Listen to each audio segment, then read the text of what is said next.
આગળ વાત કરીએ તો એક મહત્વના સમાચાર હાલમાં મળી રહ્યા છે। જાફરાબાદના લાઇટ હાઉસમાં સિંહ ઘૂસ્યો હોવાના અહેવાલો મળી રહ્યા છે। ખાડી તરીને આ સિંહ અહીં પહોંચ્યો હોવાના સમાચારો હાલમાં મળી રહ્યા છે। તમે જોઈ શકો છો કે દરિયા કિનારે આ સિંહ પહોંચી ચૂક્યો છે। જાફરાબાદનું લાઇટ હાઉસ છે ત્યાં આ સિંહ પહોંચ્યો છે। તસવીરોમાં તમે જોઈ શકો છો કે દરિયા કિનારે સિંહ જોવા મળી રહ્યો છે। ખાડી તરીને આ સિંહ અહીં પહોંચ્યો હોવાના સમાચારો મળી રહ્યા છે। તો વન વિભાગ અને પોલીસ દ્વારા સિંહને બચાવવા માટે ઓપરેશન હાથ ધરાયું છે। રેસ્ક્યુ કામગીરી હાથ ધરવામાં આવી છે।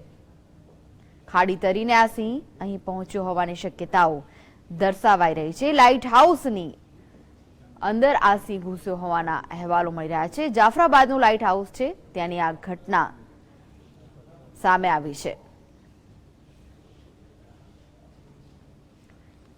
તો આ વિશે વધુ માહિતી માટે જોડાઈ ગયા છે અમારા સંવાદદાતા ફારૂકજી। ફારૂક, પોલીસ અને વન વિભાગ દ્વારા સિંહને રેસ્ક્યુ કરવાની કામગીરી હાથ ધરાઈ છે, શું માહિતી છે?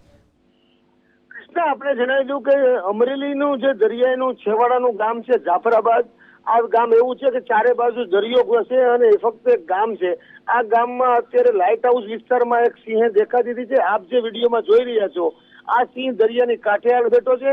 એને વન વિભાગના આરએફઓ ધાંધિયા સાથે વાત કરતા એને એવું જણાવ્યું હતું આરએફઓએ કે આ સિંહ છે જે બાબરકોટના વિસ્તારમાંથી જે દરિયાનો પટ્ટો ટૂંકાનો ગાળો છે એ ત્યાંથી કદાચ એ સિંહ પાણીમાં પડી ગયો હોય અને તરી આ સિંહ છે તે તરી અને દરિયાકાંઠે જાફરાબાદના લાઇટ હાઉસ વિસ્તારમાં પહોંચી ગયો છે। હાલ જે સિંહ છે એને કોઈ પર હજી હુમલો કર્યો નથી, પણ હાલ તે સિંહ અત્યારે દરિયાકાંઠે એક જગ્યાએ ઉભો છે।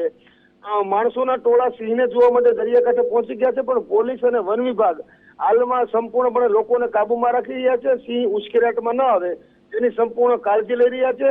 વન વિભાગના અધિકારીએ એ પણ જણાવ્યું છે કે રેસ્ક્યુ ટીમ હાલમાં કાર્યરત કરી અને સિંહને બેભાન કરી અને સિંહને અન્ય જગ્યાએ ખસેડવા માટેની કામગીરી થોડી વારમાં શરૂ થવામાં આવશે। જી ફારૂક, તમે મારી સાથે જોડાયેલા રહેશો, આગળ પણ અન્ય સમાચાર વિશેની માહિતી તમારી પાસેથી મેળવીશું।